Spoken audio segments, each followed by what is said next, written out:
So hi guys, welcome back to one more video of economics. Utility analysis की series में हमने सबसे पहले देखा था कार्डिनल यूटिलिटी एनालिसिस, जिसमें हमने देखा था कि कार्डिनल नंबर से हम यूटिलिटी को मेजर कर सकते हैं और कैसे हम कंज्यूमर्स इक्विलिब्रियम अटेन कर सकते हैं। बट उस मेथड की कुछ लिमिटेशंस थी, इसीलिए हमने इंडिफरेंस कर्व और इंडिफरेंस कर्व एनालिसिस की ओर रुख किया था। इंडिफरेंस कर्व में हमने देखा कि कैसे टू सेट्स ऑफ प्रोडक्ट्स की यूटिलिटी को कंपेयर किया जा सकता है, कैसे उससे हम सेटिस्फेक्शन का अंदाजा लगा सकते हैं। उसके बाद हमने इंडिफरेंस मैप देखा, फिर हमने different properties of indifference curve देखी, जिसमें हमने इंडिफरेंस कर्व को और अच्छे से समझा कि ये इंस्ट्रूमेंट हमें कैसे हेल्प करेगा। इसके बाद हमारा अगला टॉपिक है प्राइस लाइन, और इसके बाद हम देखेंगे कंज्यूमर्स इक्विलिब्रियम कैसे अटेन किया जा सकता है with the help of indifference curve. तो सबसे पहले प्राइस लाइन को देखो। Price line is nothing but the line that shows the combinations of goods that can be purchased if the entire money is spent. अगर consumer अपनी सारी income को spend कर दे तो वो कौन से possible combinations of two goods को परचेज कर सकता है, वो लाइन जो ऐसे कॉम्बिनेशंस को शो करती है उसको प्राइस लाइन कहा जाता है। एक बार फिर, प्राइस लाइन एक ऐसी लाइन है जो शो करती है different combinations that can be purchased if all of the money of consumer is spent. अब प्राइस लाइन को हम ग्राफिकली समझने की कोशिश करें। सो प्राइस लाइन को ग्राफिकली समझने के लिए सबसे पहले देखो कि यह है प्राइस लाइन स्केड्यूल। तो प्राइस लाइन स्केड्यूल में हमने एक तरफ इनकम लिखी है और हमारे पास दो कॉम्बिनेशंस हैं, प्रोडक्ट ए और प्रोडक्ट बी। तो इनकम जो है वो कांस्टेंट है through out, that is of 4 rupees. उसके बाद ये डिफरेंट कॉम्बिनेशंस हैं जो हम परचेज कर सकते हैं अगर मैं अपनी इंटायर इनकम स्पेंड कर दूं एज अ कंज्यूमर। अब हमने इसी डेटा को इसमें मेंशन कर दिया है, दैट इज हमारा प्राइस लाइन ग्राफ। तो प्राइस लाइन ग्राफ में क्या है, ये डिफरेंट कॉम्बिनेशंस हैं, पॉइंट दिस पॉइंट और उसके बाद ये पॉइंट ये पॉइंट ये पॉइंट ये पॉइंट, ये सेम कॉम्बिनेशन हमने यहां मेंशन कर दिए हैं, ग्राफ में डिनोट कर दिए हैं। ठीक है, तो अब प्राइस लाइन ग्राफ की इंपॉर्टेंट क्या है, अगर मैं कोई पॉइंट यहां पे मैं डिनोट करूं तो ये पॉइंट का मतलब है कि मैंने एक ऐसा कॉम्बिनेशन परचेज किया है जिसमें मैंने अपनी सारी इनकम स्पेंड नहीं की है, कुछ इनकम मेरे पास बाकी है। तो ये लाइन, ये पॉइंट हमें ये शो करता है, ये पॉइंट कहां पे है, टुवर्ड्स द ओरिजिन और बिलो द प्राइस लाइन। और अगर मैं अबव द प्राइस लाइन कोई पॉइंट डिनोट करूं तो ये पॉइंट मुझे शो करेगा कि मैंने अपने बजट को क्रॉस करके कोई कॉम्बिनेशंस बाय करे हैं। दैट मीन्स कि मैंने अपने बजट को क्रॉस कर दिया है, this is out of my budget. तो इस प्राइस लाइन पे हर एक पॉइंट मुझे वो कॉम्बिनेशंस डिनोट कर रहा है, वो कॉम्बिनेशंस बता रहा है जो कॉम्बिनेशंस मैं परचेज कर सकता हूं अपने बजट के अंदर रहते हुए। नो मैटर वो पॉइंट कहां पे है, यहां है, यहां है, यहां है, यहां है, यहां है, कहीं भी वो प्राइस लाइन पे कहीं भी कोई पॉइंट को डिनोट करो, वो पॉइंट आपको एक कॉम्बिनेशन देगा जो आप परचेज कर सकते हो by spending all of your income, all of your money income. So this is the price line.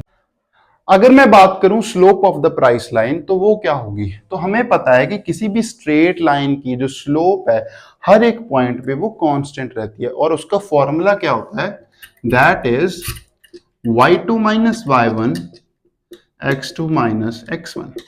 तो अगर मैं किसी पॉइंट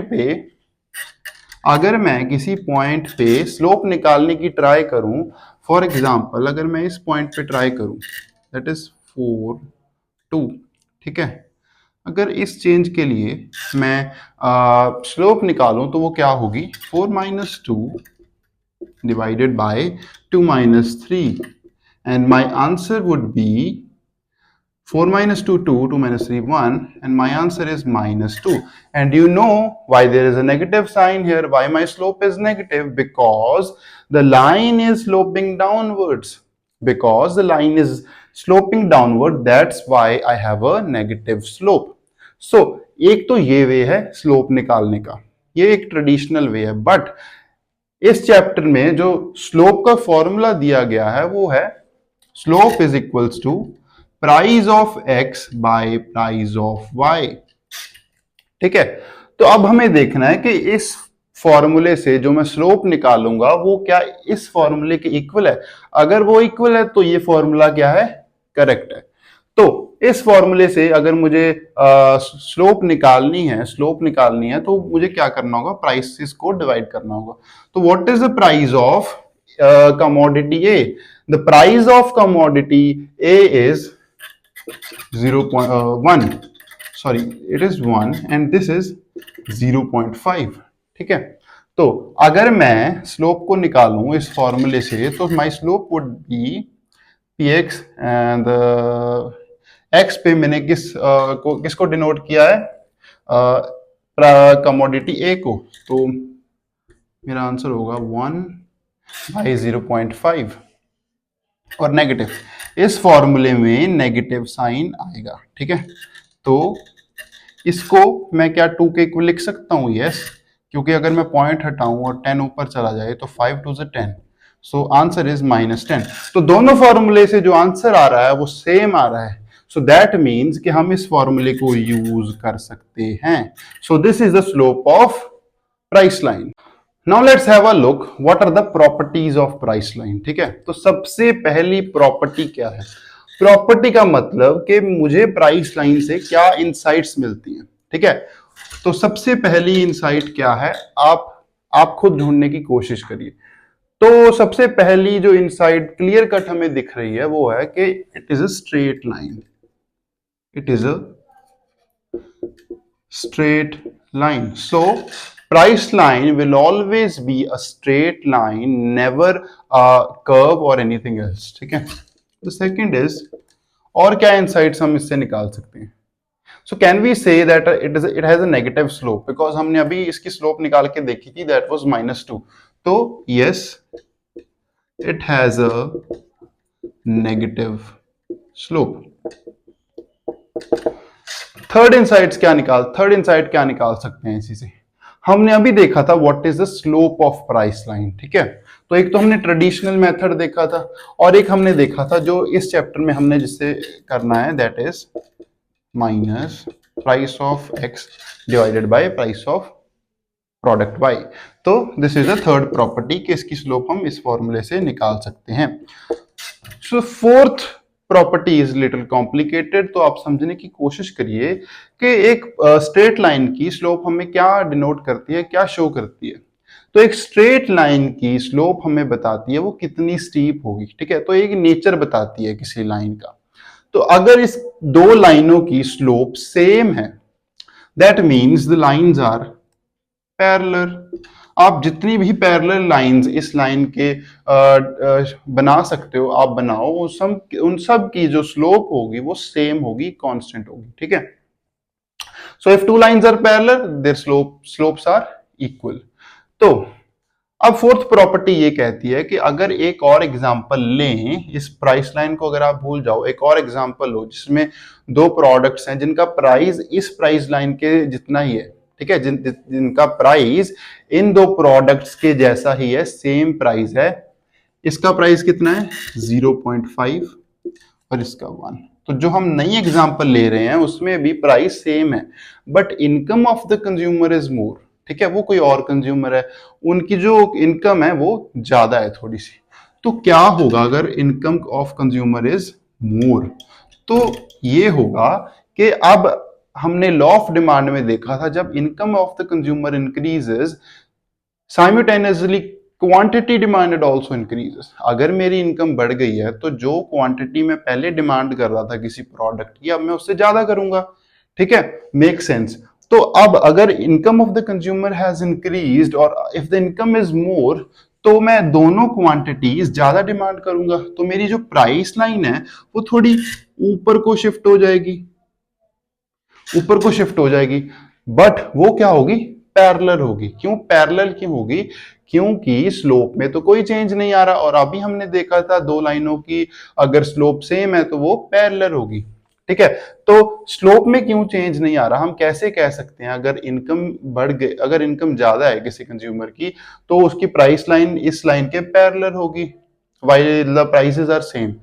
क्योंकि हम इसीलिए कह सकते हैं क्योंकि हमारे पास ये फॉर्मूला है। फॉर्मूले में क्या है, price of X, price of Y. तो ये दो फैक्टर्स पे डिपेंड करती है अपनी स्लोप। अगर दोनों का प्राइस सेम है, इनकम ज्यादा हो या कम हो डजेंट मैटर, स्लोप तो सेम ही रहेगी। तो इसका मतलब है कि जो लाइन होगी वो पैरेलल होगी, या तो वो अंदर को हो सकती है और या वो उससे दूर हो सकती है, ठीक है, away from the price line हो सकती है, but it will be parallel. तो अब हम देखते हैं वो कौन से फैक्टर्स हैं जो इंपैक्ट करते हैं अपनी प्राइस लाइन को, ठीक है। अगर प्राइस लाइन में चेंज आएगा तो वो कौन से फैक्टर्स हैं जो वो चेंज को कॉज करेंगे। सबसे पहला फैक्टर है income of the consumer. Income, consumer की अगर इनकम बढ़ेगी तो उसकी जो परचेजिंग पावर है वो बढ़ेगी। अगर उसकी परचेजिंग पावर बढ़ रही है तो वो ज्यादा क्वांटिटी डिमांड करेगा। सो अगर वो ज्यादा क्वांटिटी डिमांड करेगा, उससे स्लोप पे तो कोई असर नहीं हो रहा ना। और अगर दो लाइनों की स्लोप सेम है, दैट मीन्स, अगर देखो सेम ही कंज्यूमर है, उसकी इनकम बढ़ गई है, बट उसकी जो स्लोप होगी न्यू प्राइस लाइन की वो तो सेम रहेगी, क्योंकि स्लोप किस पे डिपेंड करती है, प्राइसेस पे, और प्राइसेस में कोई चेंज नहीं है। चेंज किस में, इनकम में चेंज आ रहा है। तो जो नई प्राइस लाइन बनेगी इसी कंज्यूमर के लिए जिसकी इनकम हैज बीन इंक्रीज्ड, तो वो इसके पैरेलल बनेगी। और अगर इनकम इंक्रीज हुई है तो वो लाइन कुछ ऐसे बनेगी, ठीक है।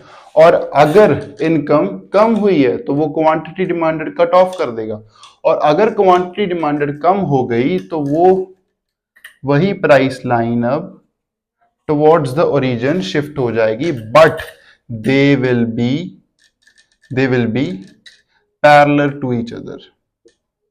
New price lines will be parallel to the original price line, ठीक है। या तो वो आगे को बढ़ेगी away from the price line और टुवर्ड्स द ओरिजिन होगी, ठीक है, but they will be parallel अगर इनकम में कोई चेंज आ रहा है कंज्यूमर की।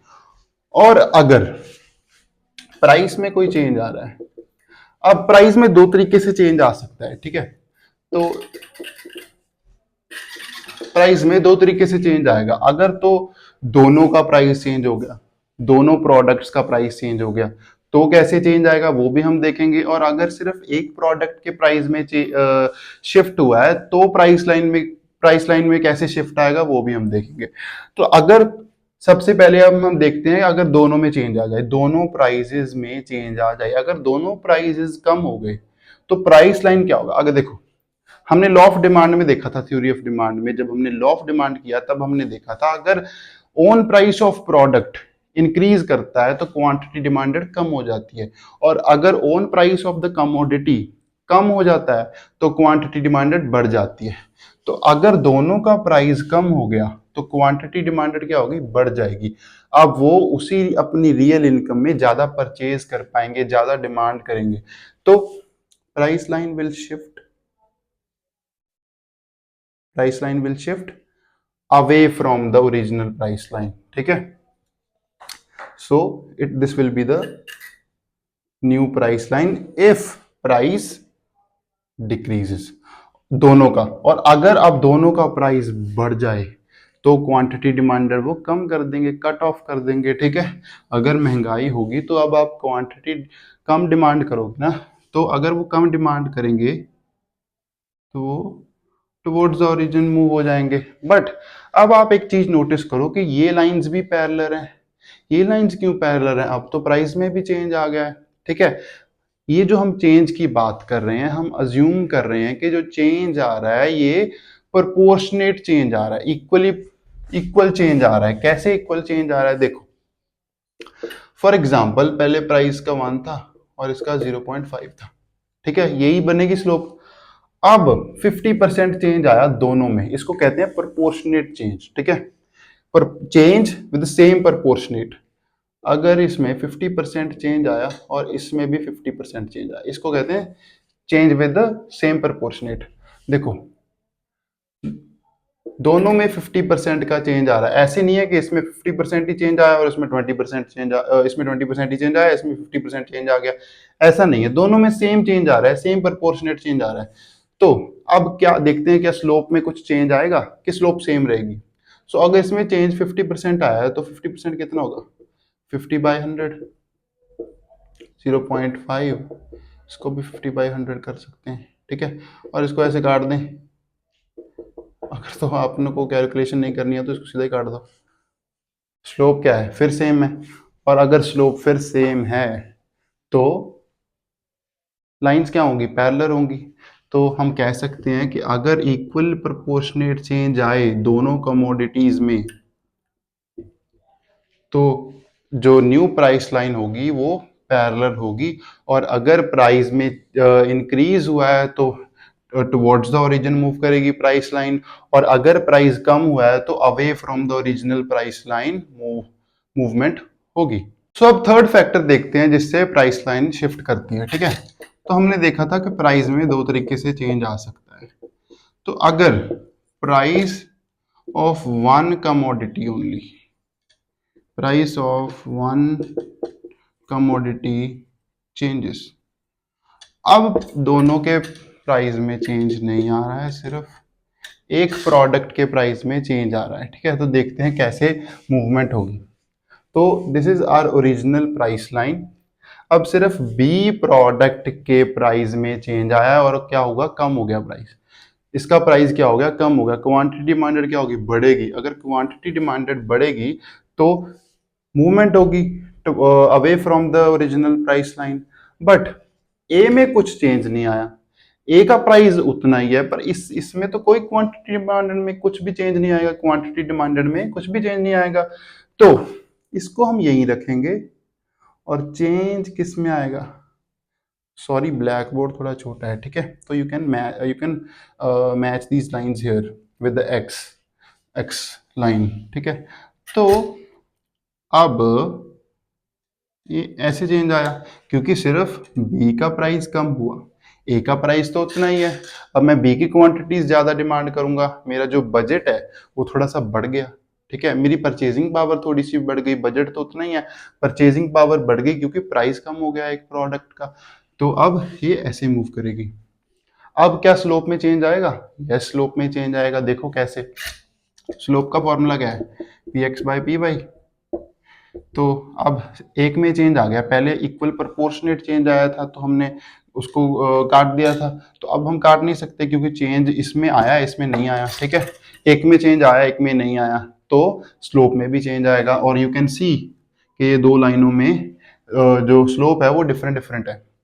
अब एक और केस देखते हैं, अगर चेंज किस में आए, इसको अगर मैं अब हटा दूं, तो अगर अब बी प्रोडक्ट का जो प्राइस है वो कांस्टेंट रहे और इसमें चेंज आ जाए, ये इंक्रीज कर जाए, ठीक है। अगर ए प्रोडक्ट का प्राइस इंक्रीज कर जाए तो कैसे चेंज होगा, हमने देखा था थ्योरी ऑफ डिमांड में कि प्राइस अगर चेंज इंक्रीज होगा तो क्वांटिटी डिमांडेड कट ऑफ कर दी जाएगी, तो इसकी क्वांटिटी क्या होगी, कट ऑफ कर दी जाएगी। तो अब ये तो यहीं रहेगा, इसको हम यहाँ कहीं मिला देंगे, ठीक है। So our new line would be now O x. So this would be our new price line if price of a commodity increases and b का प्राइस कांस्टेंट रहे। तो ऐसे मूवमेंट होती है अगर एक कमोडिटी के प्राइस में कोई चेंज आए और यस स्लोप इंक्रीज होती है। तो अगर इसको समराइज करें तो हम ये कह सकते हैं कि slope of a price line only changes when there is a change in one of the commodity और there is not a equal proportionate change. और इनकम ऑफ द कंज्यूमर से इसमें इसकी स्लोप में कोई चेंज नहीं आएगा, सिर्फ दो केसेस में चेंज आएगा। केस वन, जब there is not a equally proportionate change, unequal change in the prices. और सेकंड केस क्या है, जब सिर्फ एक प्राइस में चेंज आए, एक प्रोडक्ट के प्राइस में चेंज आए, जब सिर्फ change in price of only one product. So अब जो हमारा मेन ऑब्जेक्टिव था कंज्यूमर्स इक्विलिब्रियम, अब हम उसको देखेंगे। तो कंज्यूमर्स इक्विलिब्रियम को हम जब अटेन करेंगे तो हम दो इंस्ट्रूमेंट्स का यूज करेंगे, सबसे पहला प्राइस लाइन और फिर इंडिफरेंस कर्व। ये दोनों ही हम कवर कर चुके हैं। अब हमें इनको मिक्स करना है और देखना है कि कैसे इंडिफरेंस कर्व और कैसे इक्विलिब्रियम पॉइंट अटेन किया जा सकता है, कैसे कैसे कंज्यूमर की जो सेटिस्फेक्शन लेवल है उसको मैक्सिमाइज किया जा सकता है। ठीक है, तो पिछले चैप्टर में हमने देखा था कि अगर कंज्यूमर को इक्विलिब्रियम अटेन करना है तो there is a law, that is law of equi marginal utility. इस चैप्टर में कोई लॉ तो नहीं है, बट दो कंडीशंस हैं। अगर वो दो कंडीशंस फुलफिल हो जाएं तो इक्विलिब्रियम पॉइंट अटेन किया जा सकता है। तो कैसे, सबसे पहले देखते हैं। सबसे पहला जो कंडीशन है वो है indifference curve must be convex to the point of origin. Indifference curve always should be convex to the point of origin, क्योंकि अगर इंडिफरेंस कर्व कनकेव होगी तो marginal rate of substitution increase करेगा, और अगर marginal rate of substitution increase कर रहा है that means level of satisfaction is increasing. और हमें पता है कि इंडिफरेंस कर्व का पॉइंट ही ये है कि उस पे लेवल ऑफ सेटिस्फेक्शन सेम रहता है। तो indifference curve must be convex to the point of origin. उसके बाद सेकंड कंडीशन क्या है? Second condition is price line should be tangent to the indifference curve. ठीक है, ये टेंजेंट होनी चाहिए। देखो एक ही पॉइंट है जिसपे टेंजेंट है, that is E point, point E. But you guys would be wondering कि E1 और E2 पॉइंट पे भी तो टच कर रहा है। प्राइस लाइन और इंडिफरेंस कर्व E1 और E2 पे भी तो टच हो रही हैं, उसको इक्विलिब्रियम पॉइंट क्यों नहीं कह रहे हैं हम? देखो इसलिए नहीं कह रहे हैं क्योंकि अगर इस पॉइंट पे हम इक्विलिब्रियम कह दें तो इस जितना हमें इस पॉइंट पे लेवल ऑफ सेटिस्फेक्शन एक कंज्यूमर को मिल रहा है, वही लेवल ऑफ सेटिस्फेक्शन उसको हर पॉइंट पे मिलेगा और इस पॉइंट पे भी मिलेगा। अगर इसको मैं ए कह दूं इस पॉइंट को, तो इस पॉइंट पे जितना एज अ कंज्यूमर एक सेट लेवल ऑफ सेटिस्फेक्शन मिल रहा है वही यहाँ पे भी मिल रहा है, यहाँ पे भी मिल रहा है, क्योंकि सेम इंडिफरेंस कर्व पे है। बट क्या यहाँ पे मैं ए पॉइंट पे as a consumer am I spending my whole income? No, क्योंकि हमने देखा था कि प्राइस लाइन जो ए बी हमारे पास है उसके अगर नीचे कोई पॉइंट होगा तो उस पे as a consumer I am not spending my all of the income, और अगर कोई पॉइंट ऊपर होगा तो उस पे मैं that is out of my budget. तो ये इंडिफरेंस कर्व IC2 ये तो आउट ऑफ माई बजट है, इसको तो देखो ही मत।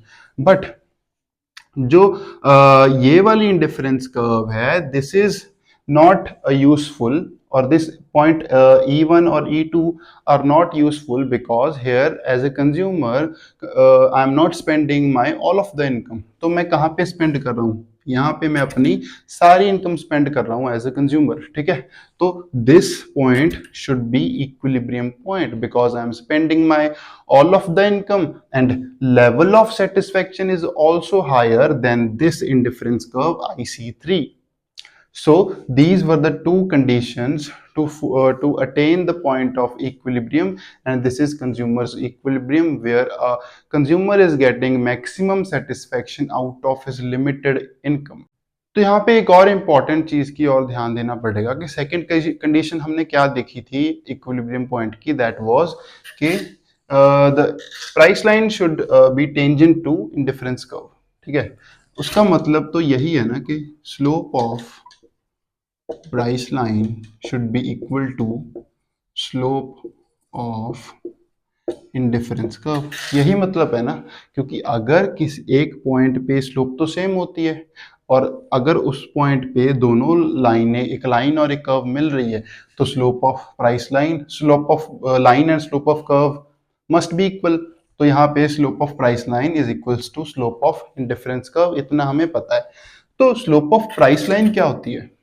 स्लोप ऑफ प्राइस लाइन क्या होती है हमें पता है क्या होती है, it is px divided by py and minus. ठीक है, तो स्लोप ऑफ इंडिफरेंस कर्व क्या होती है? हमने देखा था स्लोप ऑफ इंडिफरेंस कर्व क्या होती है, it is marginal rate of substitution. So can I right marginal rate of substitution of x for y is equals to minus p py? Yes, I can write this. So this is the formula. of consumer's equilibrium point, where marginal rate of substitution for x for y is equals to price line or price of x divided by price of y and negative sign.